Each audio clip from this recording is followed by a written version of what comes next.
and welcome to this week's craft session.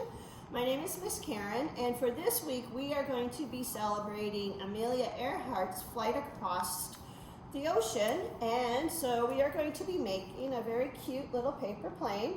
So in your packet there will be the cutout of a plane with its two wings, and also there's a list of books, picture books and early readers about airplanes.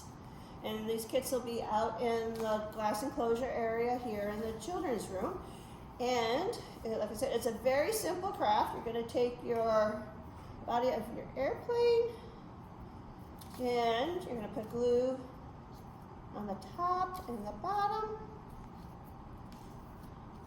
And there's your airplane, and with crayons you can color in the windshield, you can put a couple windows on it.